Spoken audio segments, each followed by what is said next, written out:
نے باوجود زخم کھانے کے اللہ اور رسول کے حکم کو قبول کیا، جو لوگ ان میں نیکوکار اور پرہیزگار ہیں ان کے لیے بڑا ثواب ہے۔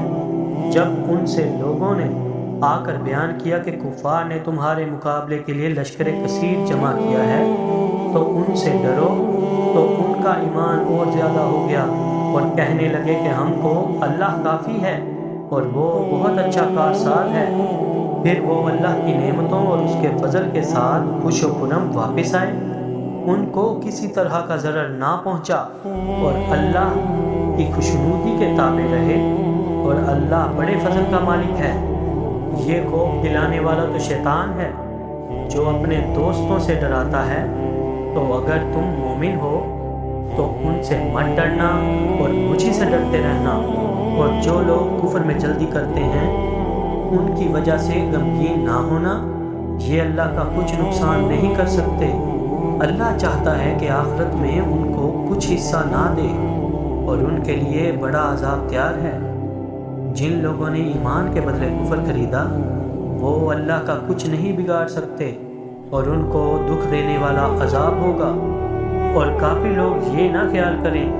کہ ہم جو ان کو مہلت دیتے جاتے ہیں تو یہ ان کے حق میں اچھا ہے، نہیں، بلکہ ہم ان کو اس لیے مہلت دیتے ہیں کہ اور گناہ کر لیں، آخر کار ان کو ذلیل کرنے والا عذاب ہوگا۔ لوگوں، جب تک اللہ ناپاک کو پاک سے الگ کر دے گا، مومنوں کو اس حال میں جس میں تم ہو ہرگز نہیں رہنے دے گا،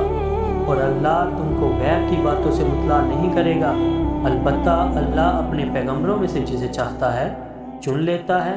تو تم اللہ پر اور اس کے رسولوں پر ایمان لاؤ، اور اگر ایمان لاؤ گے اور پرہیزگاری کرو گے تو تم کو اجر عظیم ملے گا۔ جو لوگ مال میں جو اللہ نے اپنے فضل سے ان کو عطا فرمایا ہے بخل کرتے ہیں، وہ اس بخل کو اپنے حق میں اچھا نہ سمجھے، وہ اچھا نہیں بلکہ ان کے لیے برا ہے۔ وہ جس مال میں بخل کرتے ہیں قیامت کے دن اس کا توق بنا کر ان کی گردنوں میں ڈالا جائے گا، اور آسمان اور زمین کا وارث اللہ ہی ہے، اور جو عمل تم کرتے ہو اللہ کو معلوم ہے۔